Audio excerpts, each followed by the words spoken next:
สวัสดีค่ะพบกับคุณย่าสตอรี่นะคะวันนี้ดูฝนตกวันไหว้ตรุษจีนค่ะฝนตกแล้วนะคะคลายร้อนเลยค่ะ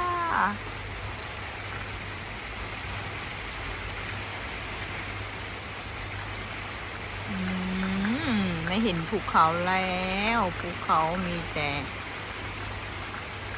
เมฆหมอกบังหมดแล้วภูเขานะคะ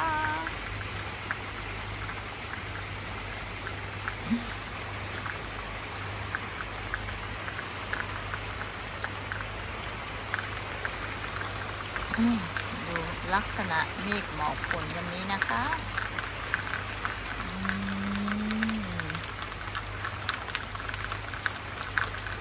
ตกเยอะหรือตกน้อยก็ตกมาเฮ้ยต้นไม้ต้องการน้ำเนาะ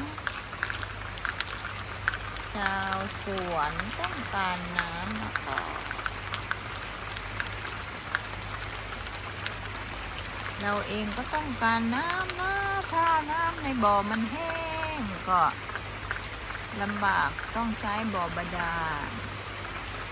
อันนี้ใช้บ่อน้ำบ่อขุดก่อนนะคะใช้ได้อยู่เลยบางวันก็แห้งบางวันก็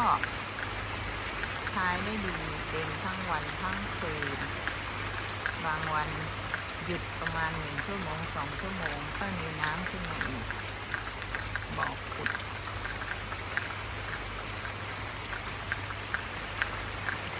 แต่ถ้าแห้งแล้งกว่านี้อาจจะต้องใช้บ่อบาดาลนะพอดีลูกชายทำบ่อบาดาลเลยอะแต่ตอนนี้ยังไม่ได้ใช้เลยบ่อบาดาลพูดถึงว่าก็มีน้ำพอใช้อยู่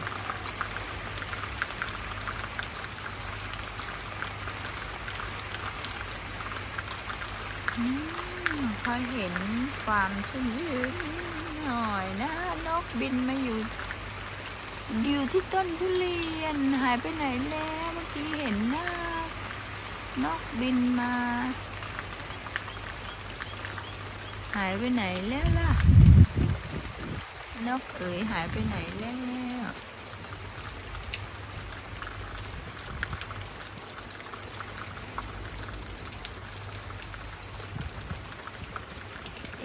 จริงๆพอหน้าหนาวแล้วก็เป็นหน้าร้อนเนาะค่อยเป็นหน้าฝนเนาะแต่ตอนนี้คือปลายฤดูหนาวต้นฤดูร้อนนี่ไงนกก่อนนี่ไงนกก็อยู่ปลายเดี๋ยวซูมเห็นนกก่อนซูมมาเห็นนกก่อนนะคะอยู่ไหมเนาะปลายต้นปลายทุเรียน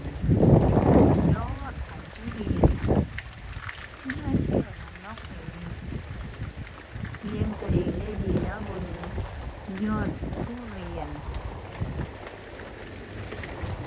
เห็นไหมเนาะเห็นไหมเนาะเห็นไหมเนาะมองเห็นไหม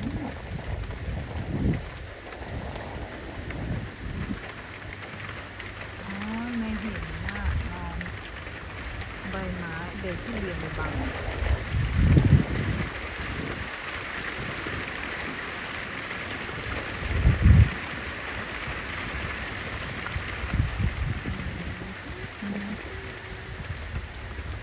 มองไม่เห็น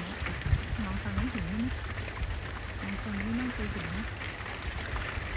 ไม่เห็นนะคะโอ้นี่ไงตั้งหลายตัวบินออกไปแล้ว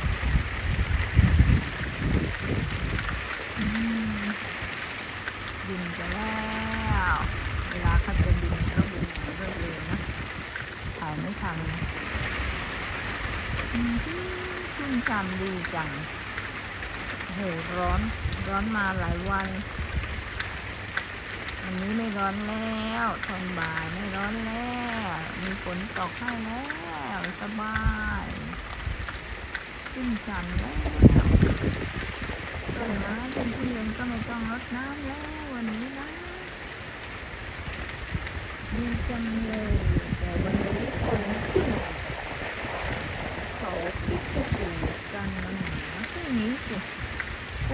ที่10 กุมภา2567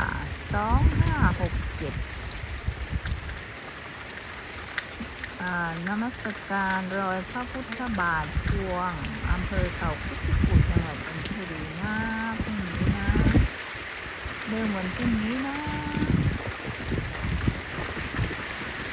ฝนตกให้ขึ้นเลย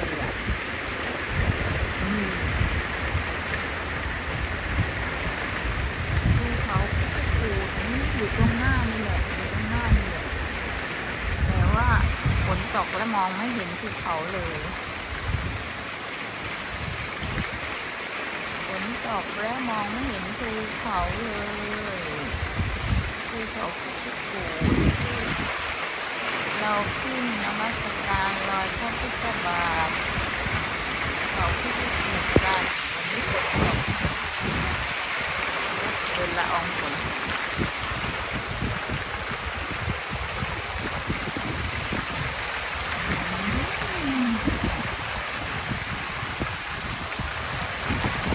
หน้าหนาก็ถ่ายเมฆสีก้อนเมฆให้ดูหน้าพอฝนตกก็ถ่ายฝนตกให้ดูลมพัดให้ดูเมฆดำครึ้มนะคะนี่คือธรรมชาติที่พี่ยายชอบถ่ายธรรมชาติแบบนี้เนาะนู้นนกฝูงใหญ่นู้นนู่น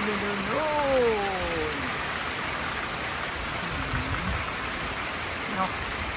บินโต้ฝนเลยเนาะ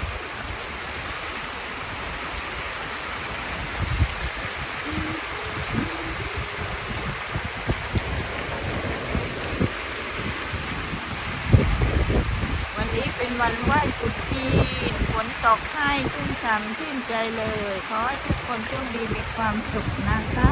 ที่ได้รับชมคลิปนี้นะคะฝากกดไลค์กดแชร์กด Subscribe หรือกดติดตามกดกระดิ่งให้คุณย่าสตอรี่ด้วยนะคะคุณเจียยุปีจินนี่ตรวจใช้เฮงรวยสุขภาพดีอายุยืนมีเงินมีทองนะคะ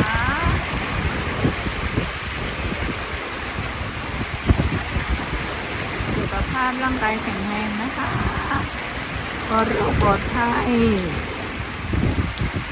อายุมั่นขวัญยืนทุกคนนะคะสวัสดีค่ะ